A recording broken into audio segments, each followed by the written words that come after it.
Puesto que la lluvia arrecia y que tenemos tiempo, me atreveré a confiarle un nuevo descubrimiento ocurrido, obtenido, realizado, poco después en mi memoria. Sentémonos al abrigo de este banco. Hace siglos que los fumadores de pipa contemplaban aquí la lluvia que cae sobre el mismo canal. Lo que voy a contarle es un poco más difícil. Se trata, esta vez, de una mujer. Antes debes saber que siempre tuve éxito, sin gran esfuerzo, con las mujeres. No hablo de tener éxito en hacerlas felices, ni de ser feliz gracias a ellas. No, sencillamente tener éxito. Lograba los fines que me proponía, más o menos cuando quería. Encontraban en mí cierto encanto. ¿Se imagina?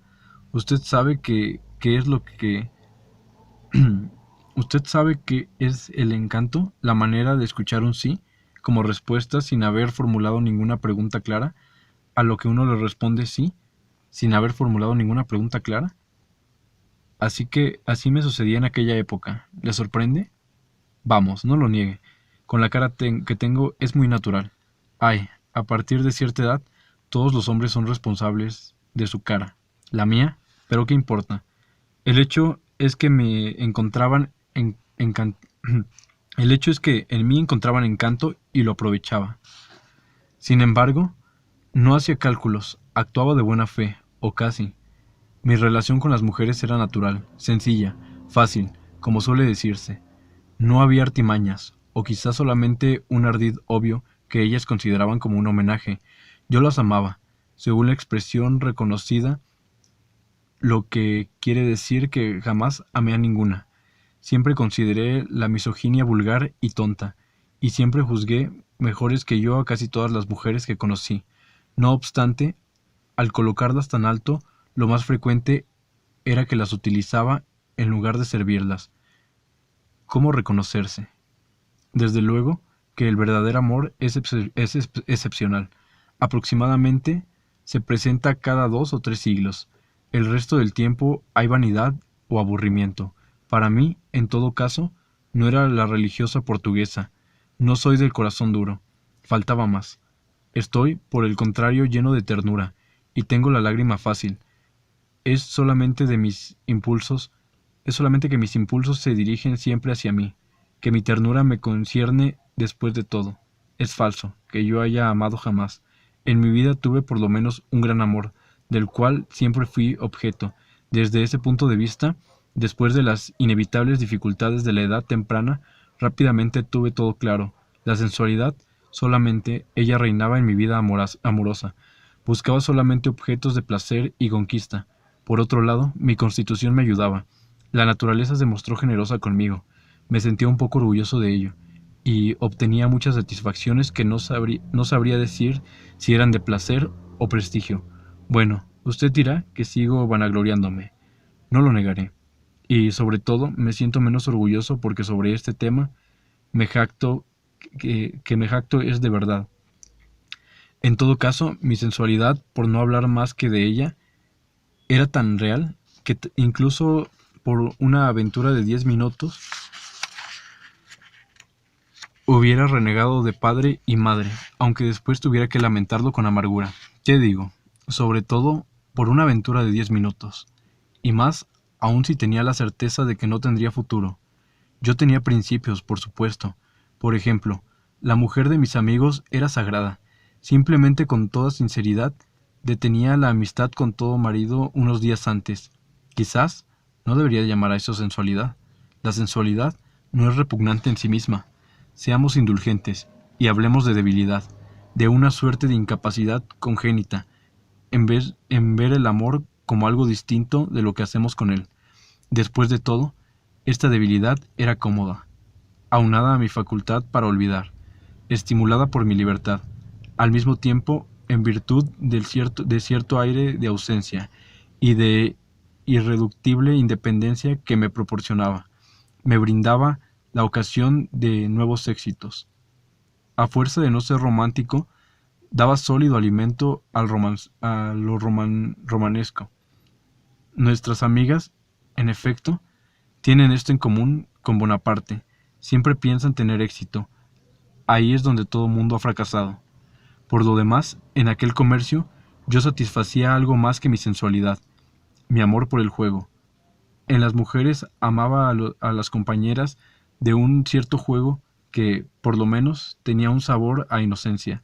Mire usted, yo no soporto el tedio y la vida, no aprecio más que las diversiones. Toda compañía, por brillante que sea, me agobia rápidamente, mientras que jamás me aburrí con las mujeres que me gustaban. Es difícil confesarlo, pero hubiera cambiado 10 conversaciones con Einstein por una primera cita con una bonita actriz de reparto. Es cierto que la 10ª cita ya suspiraba por Einstein o por las lecturas serias. En suma, nunca me preocuparon los grandes problemas, sino los intervalos de mis modestos excesos. Y cuántas veces, planeado en la banqueta, en medio de una discusión apasionada con amigos, perdí el hilo del razonamiento porque una seductora cruzaba la calle en ese mismo instante. Así jugaba el juego. Sabía que a ellas no les gustaba que fuéramos con rapidez hasta la meta. Antes era necesaria la conversación, la ternura, como dicen ellas. Al ser abogado, no me faltaba discurso ni miradas.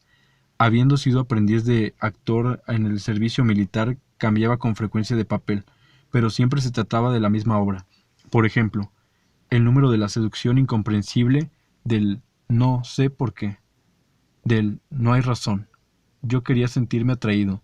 Sí, ya me había cansado del amor, etcétera. Era siempre eficaz, aunque fuera de los más viejos del repertorio. También estaba el del placer misterioso que ninguna otra mujer nos haya dado jamás, que quizás no tenga futuro, y que hasta con toda seguridad no lo tiene, porque nunca podría garantizarse con suficiencia, pero es justamente irreemplazable. Sobre todo, había perfeccionado una pequeña diatriba que siempre fue bien recibida, y que usted aplaudirá, estoy seguro.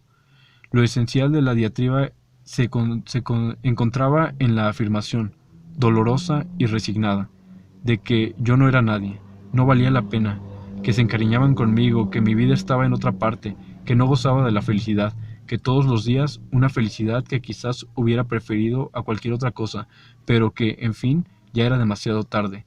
Sobre las razones de este retrato decisivo, guardaba el secreto sabiendo que es mejor acostarse con el misterio. Por lo demás, en cierto sentido yo creía lo que decía, vivía mi papel. Entonces no es sorprendente que mis parejas también jugaran el juego con talento.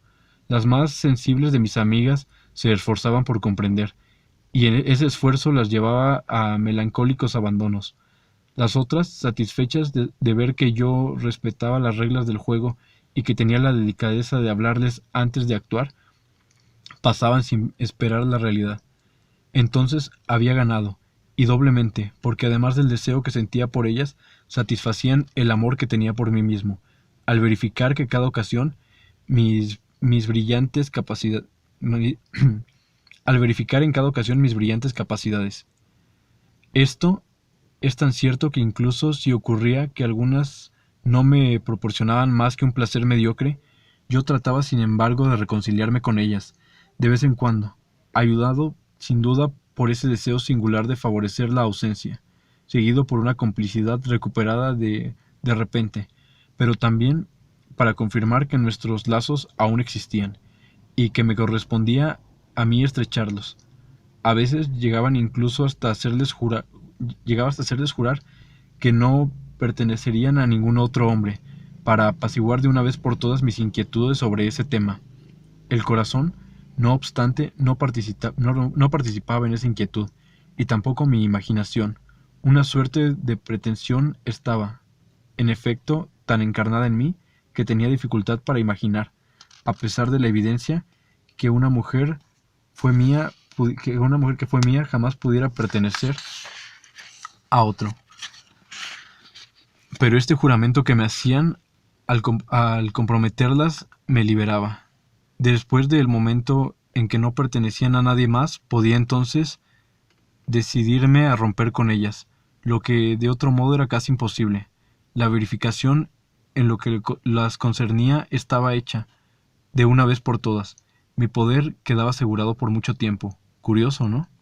Sin embargo, así es, mi querido compatriota. Unos gritan, ámame, otros, no me ames. Pero ciertas clases de hombres, y la peor y la más infeliz, no me ames y guárdame fidelidad. solo que ya la verificación nunca es definitiva. Hay que volver a comenzar con cada criatura. A fuerza de volver a empezar, uno contrae hábitos. Muy pronto el discurso nos viene sin pensarlo. Luego sigue el reflejo. Un día nos encontramos en la situación de tomar sin verdaderamente desearlo. Créame, para ciertos seres, al menos, no tomar lo que no desea es la cosa más difícil del mundo. Eso fue lo que sucedió un día. Y no es útil decirle quién era ella, sino que, sin alterarme, ella me había atraído por su aspecto pasivo y ávido. Francamente, fue mediocre, como había de esperarse, pero jamás tuve complejos, y olvidé a la persona con rapidez, a quien nunca más volví a ver. Pensaba que ella no se había dado cuenta de nada, y ni siquiera me imaginaba que hubiera podido tener alguna opinión. Por lo demás, a mis ojos su aspecto pasivo la separaba del mundo. Sin embargo, algunas semanas después, supe que ella le había confiado a un tercero mis insuficiencias. En ese momento, sentí que me había engañado. Ella no era lo pasiva que yo creía. No le hacía falta el juicio. Entonces me encogí de hombros e hice como si me riera. Y hasta me reí de verdad. Estaba claro que ese instante no tenía importancia. Si hay un campo en el que la modestia debiera de ser regla, ¿no es el de la sexualidad? Con todo lo que tiene de imprevisible. Pero no. A quien le sea más ventajoso, incluso en la soledad, a pesar de mi encogimiento de hombros. ¿Cuál fue la verdad de mi conducta? Volví a ver a aquella mujer poco más tarde. Hice lo que tenía que hacer para seducirla y volver a poseerla realmente. No fue muy difícil. A ellas tampoco les gusta quedarse en un frasco. A partir de ese instante, sin quererlo, claramente, me di a la tarea de mortificarla de todas las maneras. La abandonaba y la volvía a recibir. La forzaba a entregarse en los momentos y en los lugares que no era apropiado. La trataba de manera tan brutal que en todos los aspectos terminé por encariñarme con ella, como imagino que el carcelero se relaciona con sus prisioneros. Y esto fue así, hasta el día en que, en medio del violento desorden de un doloroso y obligado placer, ella rindió homenaje en voz alta a lo que la sometía. Ese día comencé a alejarme de ella. Después la olvidé. Estoy de acuerdo con usted en que a pesar de sus cortes silenciosos, esta aventura no es precisamente brillante. Sin embargo, piense en su vida, mi querido compatriota. Hurgue en su memoria. Quizás ahí encontrará alguna historia parecida que me contará más tarde. En cuanto a mí, cuando este asunto me vuelve a la mente, me hace reír de nuevo. Pero era una risa diferente, muy parecida a la que escuché en el Puente de las Artes. Reía de mis discursos y de mis alegatos, más aún de mis alegatos, a propósito de mis discursos a las mujeres. A esta por lo menos le mentí poco. El instinto hablaba con claridad, sin evasivas, con mi actitud. El acto de amor, por ejemplo, es una confesión, en el que él grita de manera ostensible el egoísmo, la vanidad se despliega, o si bien revela la verdadera generosidad. Finalmente, en esta lamentable historia, hubo más que en mis otras aventuras. Yo había sido más franco de lo que pensaba, había dicho quién era, y cómo podía vivir. A pesar de las apariencias, era, pues, más digno en mi vida privada, incluso, y sobre todo, cuando me comportaba como acabo de decirle, que mis grandes arrebatos profesionales sobre la inocencia y la justicia. Al menos al verme actuar con los seres no podía engañarme acerca de mi naturaleza. Ningún hombre es hipócrita ante sus placeres. ¿Eso lo leí en algún lado, mi querido compatriota, o lo pensé? Cuando de este modo consideraba la dificultad que tenía para separarme definitivamente de una mujer, dificultad que me llevaba a tantas relaciones simultáneas, no causaba de ello a la ternura de mi corazón. No era ella la que me hacía actuar cuando una de mis amigas se cansaba de esperar el Austerlitz de nuestra pasión, y hablaba de retirarse. Inmediatamente era yo quien daba un paso adelante, quien hacía concesiones, quien se volvía elocuente. En ella despertaba la ternura y la dulce debilidad de un corazón, mientras yo mismo no sentía más que la apariencia, simplemente un poco excitado por ese rechazo, alarmado también por la posible pérdida de un afecto.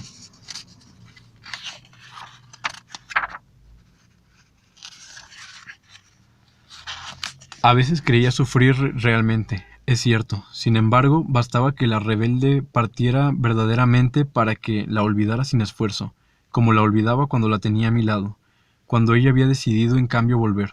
No, no era el amor ni la generosidad lo que despertaba cuando estaba en peligro de que me abandonaran, sino solamente el deseo de ser amado y de recibir aquello que según yo se me debía. Tan pronto cuando era amado y que había olvidado de nuevo a mi pareja, yo resplandecía, me sentía bien, me volvía simpático. De hecho, observé que desde el momento que reconquistaba este afecto sentía el peso. En ciertos momentos de irritación, me decía entonces que la solución ideal hubiera sido la muerte de la persona que me interesaba. Esta muerte habría fijado definitivamente los lazos que nos unían por una parte y por otra la hubiera despojado de su obligación. Pero no se puede desear la muerte de todo el mundo, ni en la última instancia despoblar el planeta para gozar de una libertad que de otra forma sería inimaginable. Mi sensibilidad y mi amor por los hombres se oponía.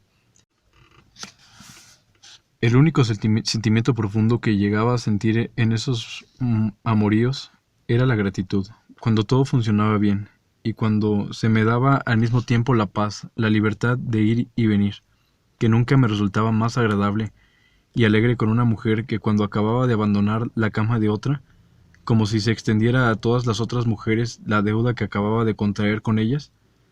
Pero cualquiera que fuera la aparente confusión de mis sentimientos, el resultado que obtenía era claro. Mantenía todos mis afectos a mi alrededor, para servirme de ellos cuando quisiera. Por lo tanto, no podía vivir no podía vivir, lo confieso, más que a condición de que en toda tierra todos los seres, o el mayor número posible, se orientaran hacia mí, eternamente, vacantes, privados de vida independiente, prestos a responder a mi llamado, en cualquier momento, consagrados por fin a la esterilidad, hasta el día en que me dignara a favorecerlos con mi luz, en suma para que vivieran felices. Era menester de todos los seres que elegía no vivieran de modo alguno, solo sabía recibir una vida, de cuando en cuando, en mi capricho. Créame que no me complace contar de todo esto. Cuando pienso en este periodo en el que exigía todo sin dar nada, en el que movilizaba tantos seres para servirme de ellos, en los que mentía, por así decirlo, en el refrigerador para el, en el que los metía, por así decirlo, en el refrigerador para tenerlos un día u otro a la mano a mi conveniencia, no sé cómo llamar a ese curioso sentimiento que me invade. ¿No será vergüenza? Dígame, querido compatriota, ¿la vergüenza no quema de todo un poco? ¿Sí? Entonces quizás se trae un poco de ella, o de uno de esos sentimientos ridículos que tiene que ver con el honor. En todo caso, me parecía que ese sentimiento no me había abandonado.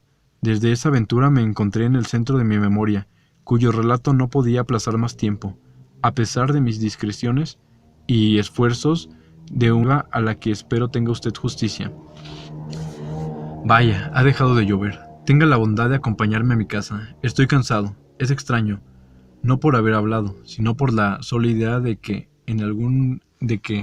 aún tengo que decir, vamos, unas pocas palabras bastarán para describir mi descubrimiento esencial. ¿Y para qué decir más? Para que la estatua esté desnuda, los bellos discursos se deben de echar a volar. Ocurrió así. Esa noche, en noviembre, 2 o 3 años antes de la noche en que creí escuchar la risa a mi espalda, volví a mi domicilio por la Rive Gauche, por el Puente Royal. Era la 1 de la madrugada. Caía una ligera lluvia, más bien una llovizna, que dispersaba los escasos transeúntes. Acababa de despedirme de una amiga, que seguramente ya dormía. Estaba feliz con esa caminata, un poco entumecido, con el cuerpo tranquilo, y regado por la sangre dulce como la lluvia que caía. En el puente pasé detrás de una forma inclinada, sobre el parapeto que parecía mirar hacia el río. Más de cerca distinguía a una joven delgada vestida de negro. Entre el cabello oscuro y el cuello del abrigo se veía solamente una nuca, fresca y húmeda, a la que fui sensible, pero después de vacilar seguí caminando. Al final del puente tomé el muelle en dirección de Saint-Michel, donde vivía. Ya había recorrido unos 50 metros más o menos cuando escuché el ruido que, a pesar de la distancia, me pareció formidable, en el silencio nocturno, de un cuerpo que cae al agua. Me paré en seco, pero sin voltear. Casi inmediatamente oí un grito, que se repitió varias veces, y que bajó por el río hasta extinguirse bruscamente. El silencio que provino en la noche de repente inmóvil me pareció interminable. Quise correr, y no me movía, temblaba, creo de frío, y de sobrecogimiento. Me decía que debía hacer algo enseguida, y sentía que una debilidad irresistible invadía mi cuerpo. He olvidado lo que pensé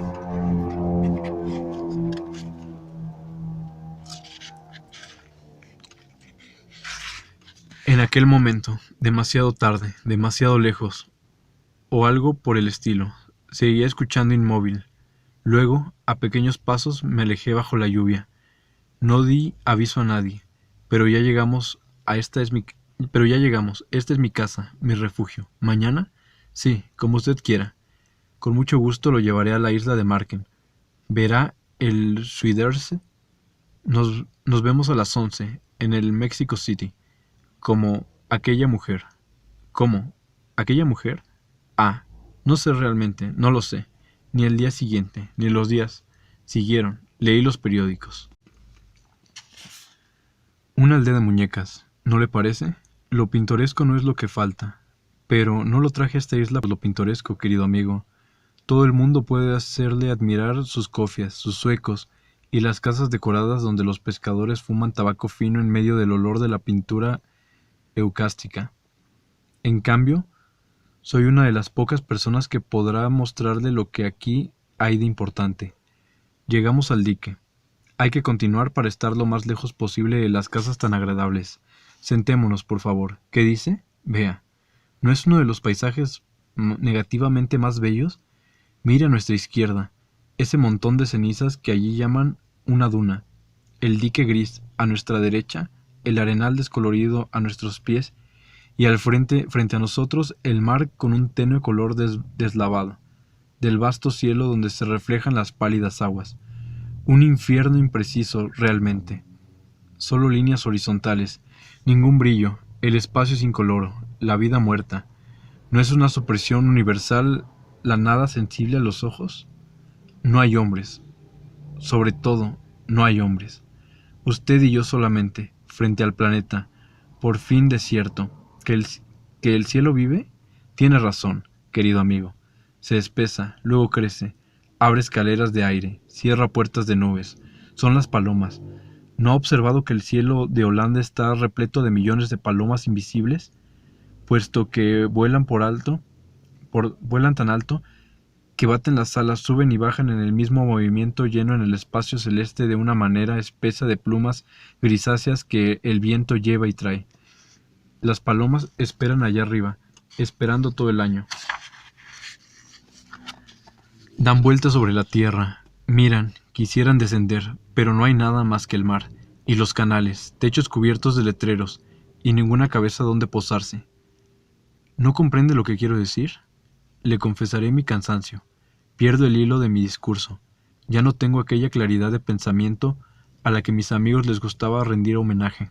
De hecho, digo mis amigos por cuestiones de principios. Ya no tengo amigos, solo cómplices. En cambio, su número ha aumentado.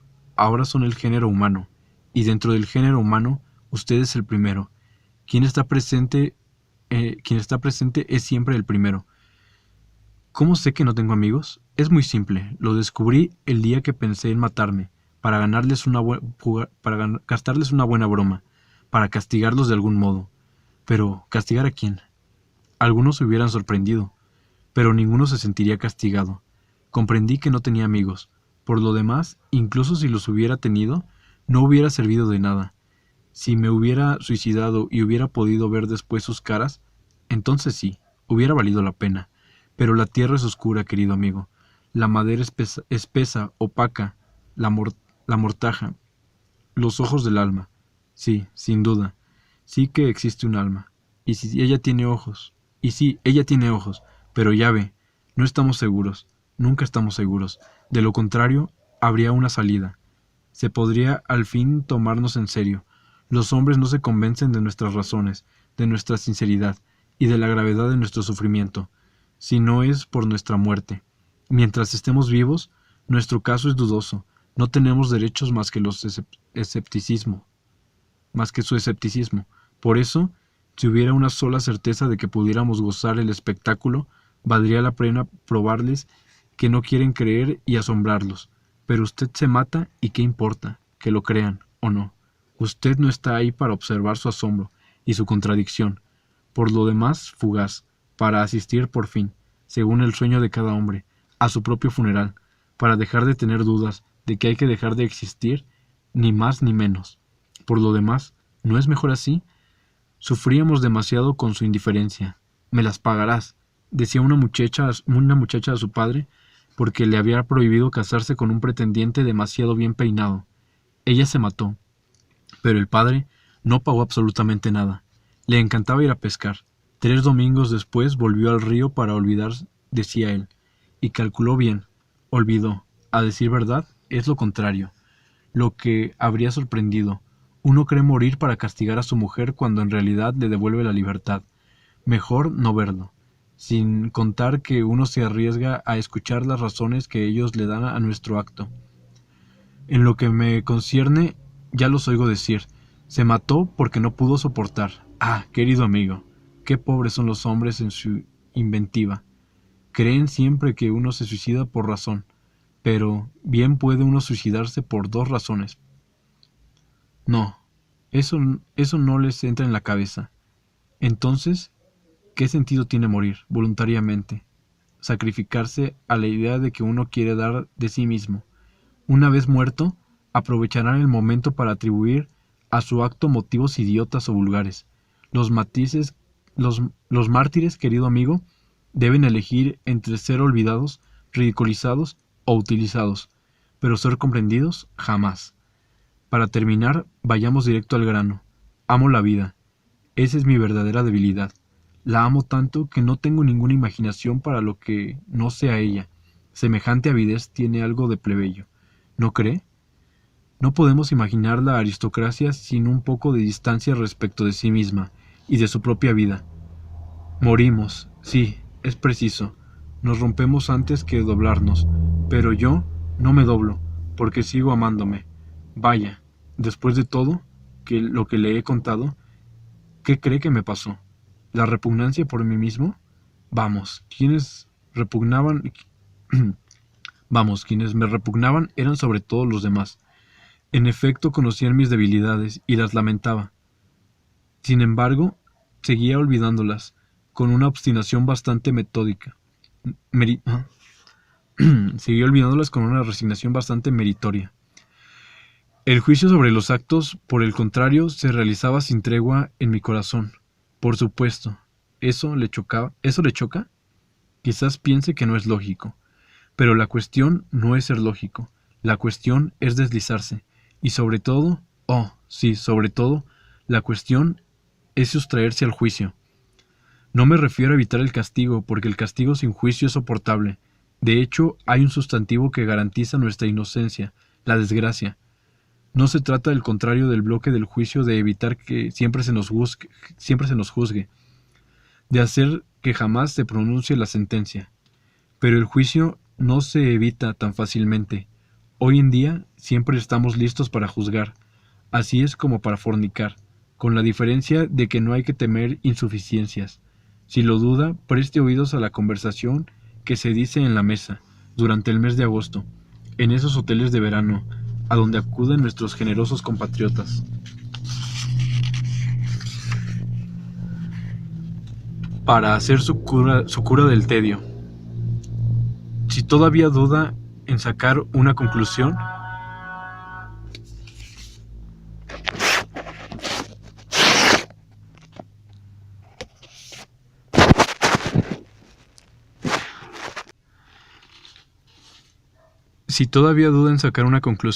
lea pues los escritos de nuestros grandes hombres del momento, o bien observe su propia familia. Sería edificante. Mi querido amigo, no le demos pretexto para que nos juzguen, por poco que sea. De otro modo, quedaremos destrozados. nos vemos obligados a tener la misma prudencia que el domador. Si antes de entrar en la jaula tiene la desgracia de cortarse con una navaja de afeitar, ¡qué festín para las fieras! Eso lo comprendí de golpe, el día que tuve la sospecha de que quizás yo no era admirable. Desde entonces me he vuelto desconfiado, puesto que sangraba un poco. Ahí me hubiera quedado, por completo. Iban a devorarme. Mis relaciones con mis contemporáneos eran las mismas en apariencia, y sin embargo se volvían sutilmente desvainadas. Mis amigos no habían cambiado.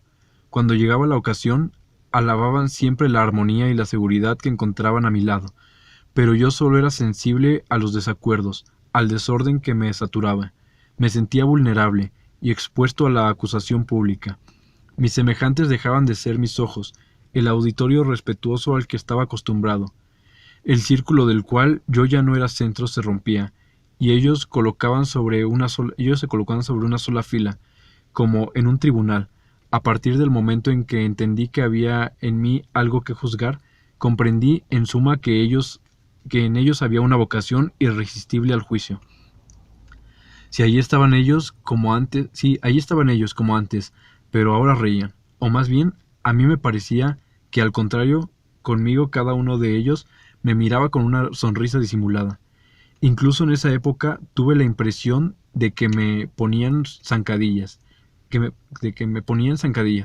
En efecto, 2 o 3 veces tropecé sin razón al entrar a lugares públicos. Una vez hasta me caí. El francés cartesiano que soy recobró rápidamente la calma y atribuyó los accidentes a la única divinidad razonable, quiero decir, al azar. Con todo, me quedó la desconfianza. Una vez despierta mi intención, no me fue fácil descubrir que tenía enemigos, primero en mi profesión, después en mi vida social. A unos los había ayudado, a otros hubiera debido ayudarlos. Todo esto en suma estaba dentro del orden de las cosas. Lo descubrí con mucha tristeza. En cambio me fue más difícil y doloroso admitir que tenía enemigos entre la gente que apenas o para nada conocía. Siempre pensé, con la ingenuidad en la que ya le di algunas pruebas, que quienes no me conocían no podrían evitar quererme si llegaban a frecuentarme. Pues bien, no. Encontré enemistades sobre todo entre aquellos que no me conocían, más que desde muy lejos, y sin que yo mismo los conociera. Sin duda sospechaban que yo vivía plenamente y en un libre abandono de felicidad. Eso no se perdonaba. La apariencia del éxito, cuando se lleva en cierta manera, puede hacer rabiar a un sano. Por otro lado, mi vida estaba repleta, y por falta de tiempo rechazaba muchos ofrecimientos. Luego olvidaba por la misma razón mis rechazos. Pero esos ofrecimientos me los habían hecho personas cuya vida no era plena, y que por esa misma razón recordaban mis desaires. Así es como, por tomar solo un ejemplo, que las mujeres al final de cuentas me costaban caro.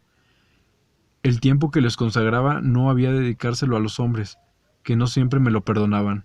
¿Cómo salir del asunto? No nos perdona nuestra felicidad y nuestro éxito, si consentimos generosamente en compartirlos. Pero, para ser feliz, no hay que ocuparse demasiado de los otros. A partir de ese momento no hay salida posible, feliz y juzgado, o absuelto y miserable.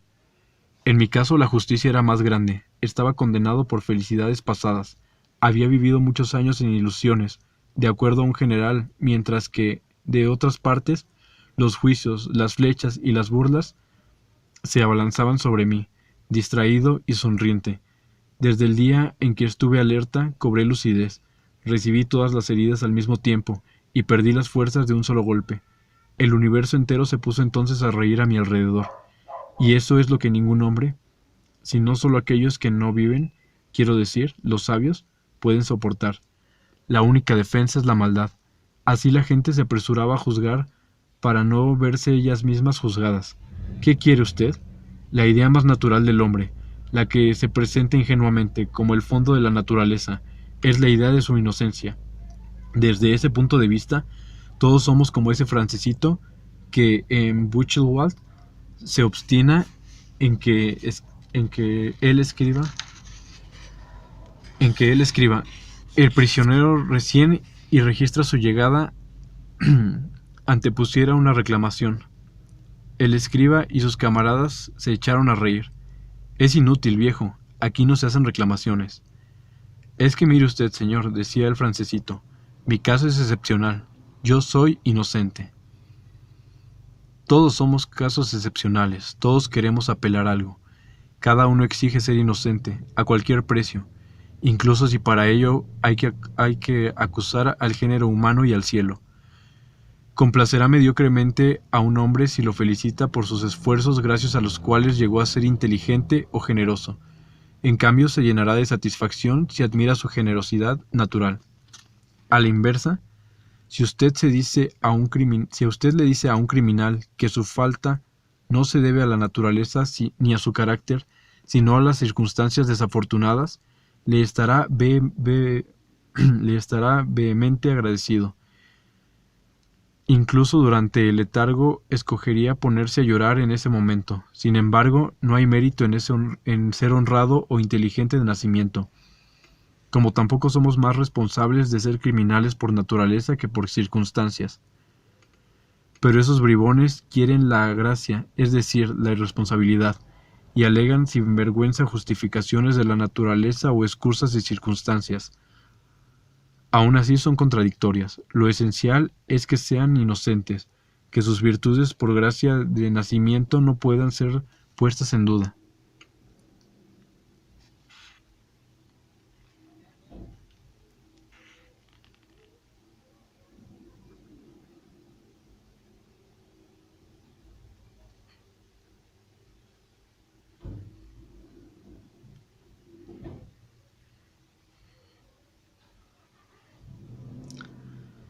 Y que sus faltas, nacidas de una desgracia pasajera, no sean sino transitorias. Ya se lo dije, se trata de evitar el juicio. Como es difícil frenarlo, como es delicado de admirar y al mismo tiempo disculpar su naturaleza. Todos buscan ser ricos. ¿Por qué? ¿Se lo ha preguntado? ¿Por el poder? Por supuesto. Sobre todo por la riqueza. Nos sustrae al juicio inmediato. Nos separa de las multitudes del metro para encerrarnos en una carrocería aniquilada. Nos aísla de vastos parques protegidos, coches cama, cabinas de lujo. Nos aísla en vastos parques protegidos, coches cama, cabinas de lujo. La riqueza, querido amigo, no es aún la absolución, sino la prórroga, siempre aconsejable. Sobre todo, no le crea a sus amigos cuando le pidan que sea sincero con ellos. Solamente esperan que usted confirme la buena idea que tienen de sí mismos. Al usted brindarles una certeza suplementaria que obtendrán de su promesa de sinceridad. Pero ¿cómo la sinceridad es una condición de amistad? El gusto por la verdad a cualquier precio es una pasión que no perdona nada y a la que nada se resiste. Es un vicio, una comodidad a veces, o egoísmo. Sí, entonces usted se encuentra en ese caso. Si entonces usted se encuentra en ese caso, no dude, prometa ser sincero y mienta lo mejor posible. Usted responderá al deseo profundo de sus amigos y les probará doblemente su afecto. Es muy cierto que raramente nos confiamos a quienes son mejores que nosotros. Más bien nos huimos de su compañía. Lo más frecuente, en cambio, es que nos confesemos a quienes se nos parecen y comparten nuestras debilidades. Por lo tanto, no deseamos corregirnos ni mejorar. Antes habría que ser juzgados incompetentes. Solamente deseamos que nos compadezcan y nos alienten en nuestra vida. En suma, quisiéramos al mismo tiempo no ser culpables y no tener que hacer esfuerzo de purificarnos, ni demasiado cinismo ni demasiada virtud. No poseemos ni la energía del mal ni la del bien. ¿Conoce usted a Dante? ¿En verdad? Diablos. Entonces, ¿sabe usted que Dante admite ángeles neutros en las disputas entre Dios? Admite ángeles neutros entre las disputas de Dios y Satán. No lo coloca en el limbo, una suerte de vestíbulo de su infierno. Nosotros estamos en el vestíbulo, querido amigo. ¿Paciencia? Dice. Tiene usted razón, sin duda. No haría falta paciencia para esperar el juicio final, pero ya ve, tenemos prisa, tanta prisa que me he obligado a hacerme juez penitente.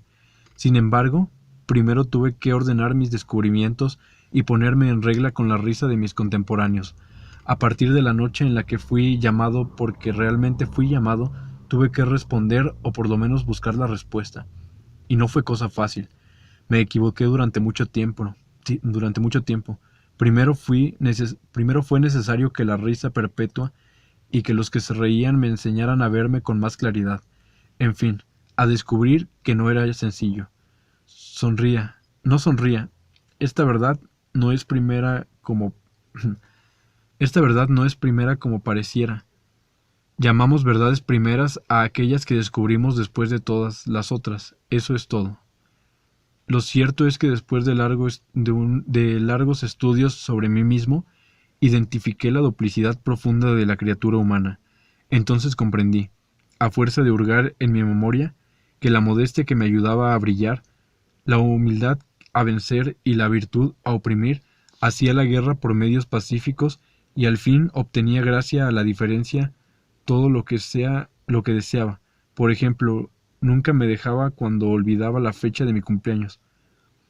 Incluso se asombraban, con un poco de admiración, por discreción sobre el tema. Pero la razón de mi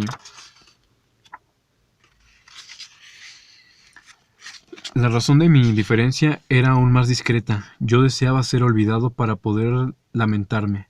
Varios días antes de la fecha gloriosa entre todas, y que yo conocía bien.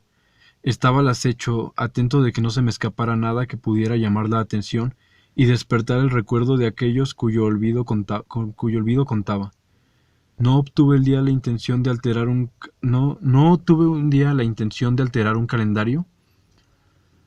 Una vez mi soledad bien demostrada ya podía abandonarme a los encantos de una viril tristeza.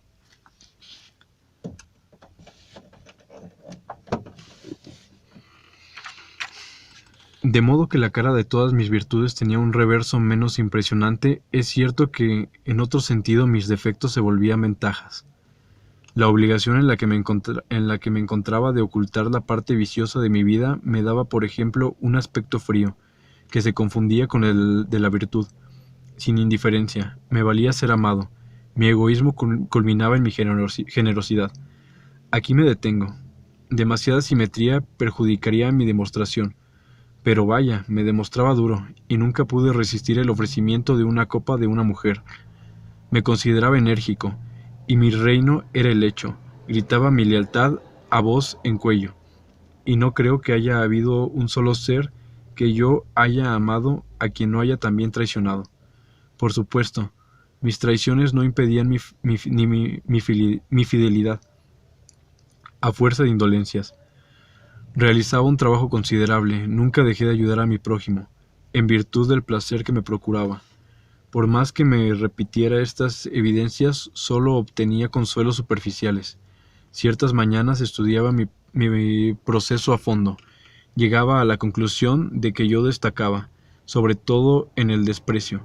Aquellos a quienes ayudaba con más frecuencia eran quienes más despreciaba.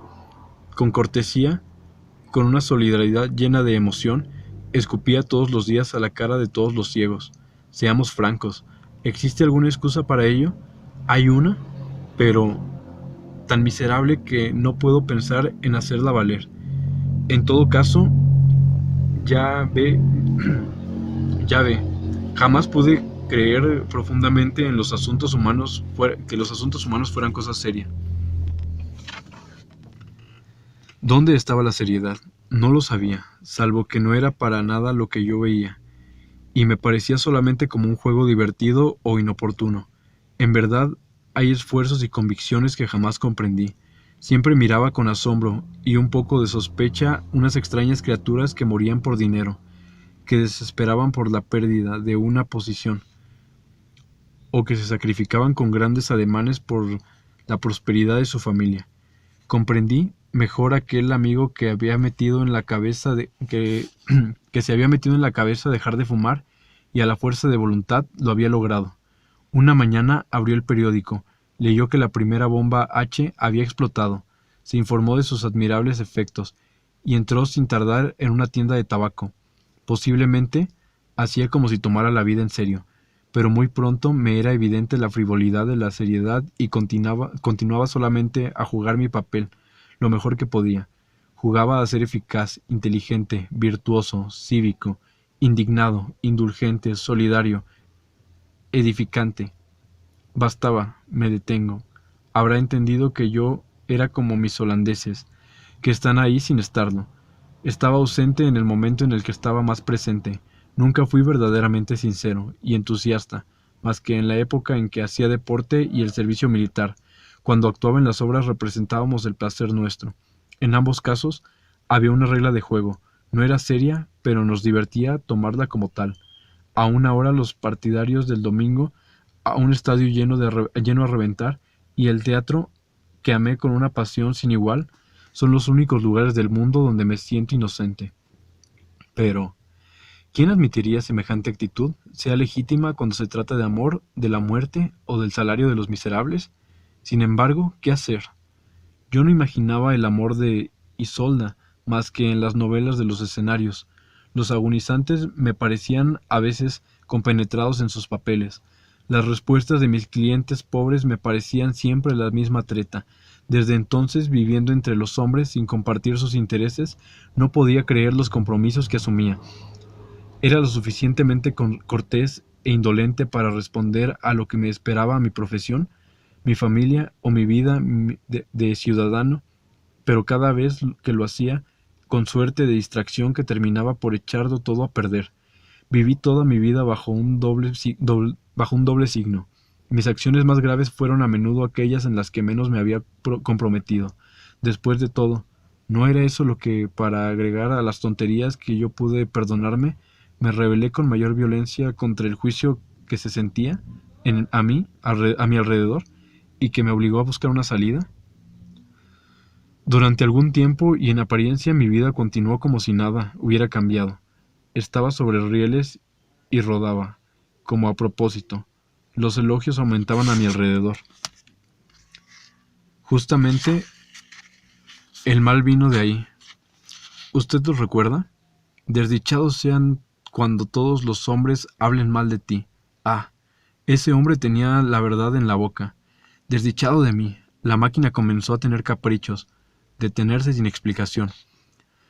Fue en ese momento en el que el pasatiempo de la muerte irrumpió en mi vida cotidiana.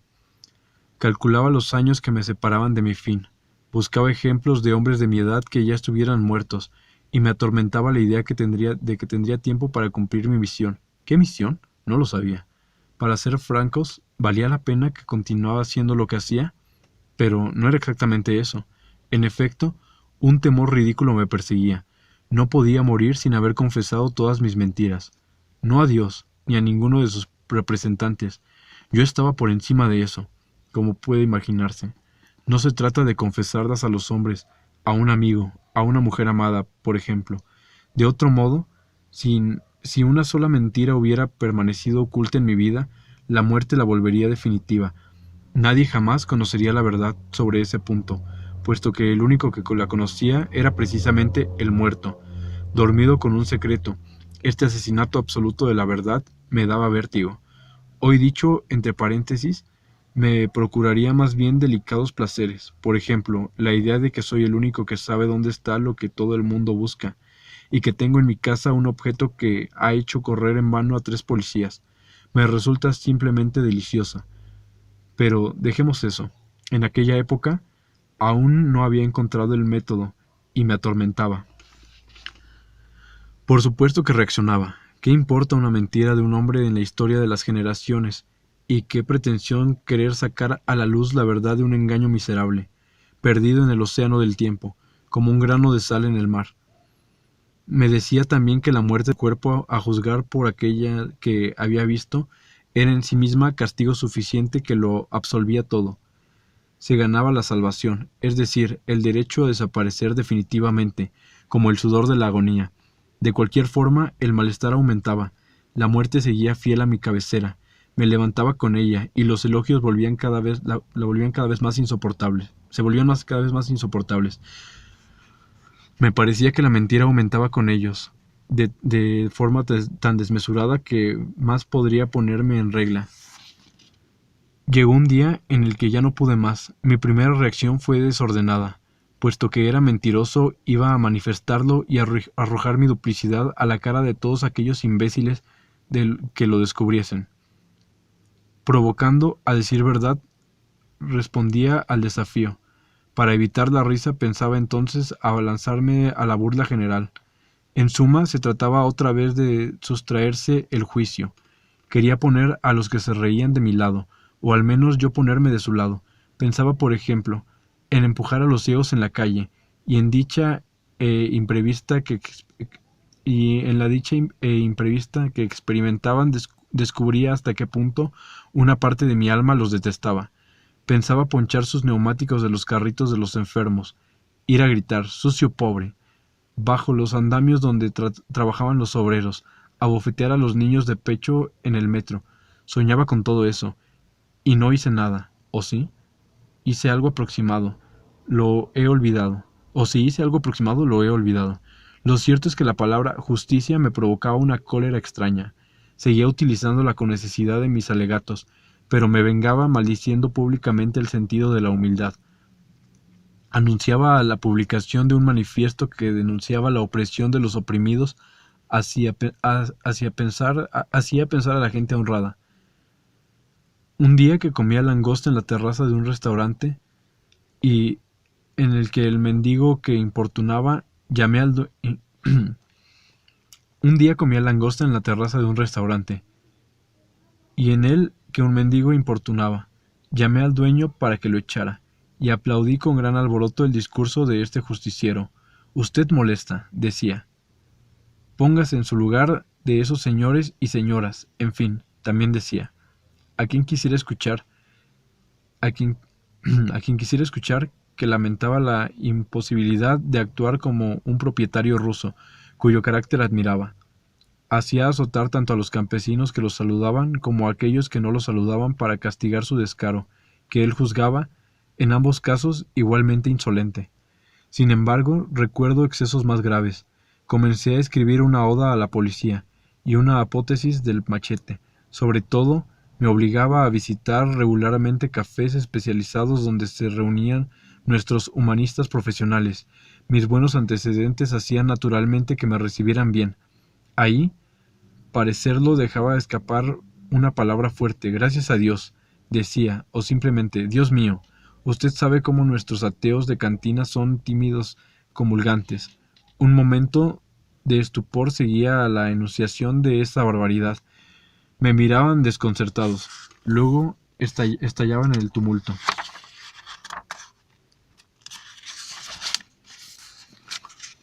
Unos salían huyendo del café, otros cacareaban con indignación sin prestar oídos a nada. Todos se retorcían en convulsiones como el diablo bajo el agua bendita. Debe parecer pueril, sin embargo, quizás había una razón más seria para estas bromas. Quería alterar el juego y, sobre todo, destruir esta aduladora reputación, cuya sola idea me enfurecía. Un hombre como usted, me decían con gentileza, y palidecía. Ya no quería más su estima porque no era general. ¿Y cómo podría haber sido general si no podía compartirla? Más valía entonces cubrir todo el juicio y estima con un manto de ridículo. Tenía que liberarme de todas las formas del sentimiento que me sofocaban. Para exponer a las mismas miradas de lo que era capaz, quería fracturar el hermoso modelo que yo mostraba en todos lados. A este respecto recuerdo una charla que debía dar frente a los jóvenes abogados pasantes, molestos por los increíbles elogios del presidente del colegio de abogados que me había presentado. No pude soportar mucho tiempo. Yo había comenzado con el ardor y la emoción que se esperaban de mí, y que no tenía ninguna dificultad de exhibir por encargo. Pero de pronto me puse a aconsejar la confusión como método de defensa. No era confusión perfeccionada, decía yo, por las inquisiciones modernas, que juzgan al mismo tiempo a un ladrón y a un hombre honrado para abrumar el segundo como crímenes del primero. Por el contrario, se trataba de defender al ladrón haciendo valer los crímenes del hombre honrado y el abogado en este caso. Me expliqué muy claramente sobre este punto. Supongamos que haya aceptado defender a un ciudadano conmovedor, asesino por celos. Consideren, diría yo, señores del jurado, lo que hay de pueril en enojarse cuando vemos la bondad natural de este hombre, puesta a prueba por la maldad del sexo. ¿No es más grave, por el contrario, encontrarse de este lado del estrado sobre mi propio banco, sin jamás haber sido bueno ni haber sufrido el engaño? Soy libre, sustraído a sus rigores, pero ¿quién soy? Un ciudadano. Sol, en cuanto al orgullo, macho cabrío, de lujuria, un faraón de la cólera, un rey de la pereza. ¿No maten a nadie? Sin duda todavía no. Pero ¿no dejen morir a las criaturas que lo ameritan? Quizás. Y quizás estoy listo para volver a comenzar. Mientras que este hombre, mírenlo. Él volverá a hacerlo. Sigue muy asombrado por haber trabajado tan bien. Este discurso desconcertó un poco a los jóvenes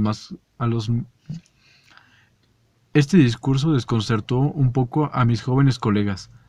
Al cabo de un momento decidieron reírse. Se tranquilizaron del todo cuando llegué a mi conclusión, en el que invocaba con elocuencia a las personas humanas y su supuesto derecho. Aquel día, la cumbre fue la más fuerte.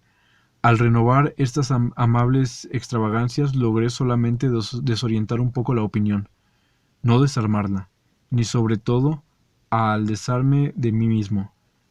El asombro que generalmente manifestaban mis oyentes, su incomodidad un poco reticente, muy parecida a la que muestra usted ahora. No proteste. No pudieron apaciguarme. Mire, basta con acusarse para ser inconsciente basta con acusarse para ser inocente. Si fuera así, yo sería un cordero puro. Hay que acusarse de cierta manera, algo que me llevó bastante tiempo elaborar y que no descubrí antes de encontrarme en el abandono más completo. Hasta ahí, la risa continuó flotando a mi alrededor, sin que mis esfuerzos desordenados pudieran despojarla de lo que había de indulgente, casi tierno, y que me hacía daño. Pero me parece que la marea sube. Nuestra barca no tarda en partir. El día se acaba.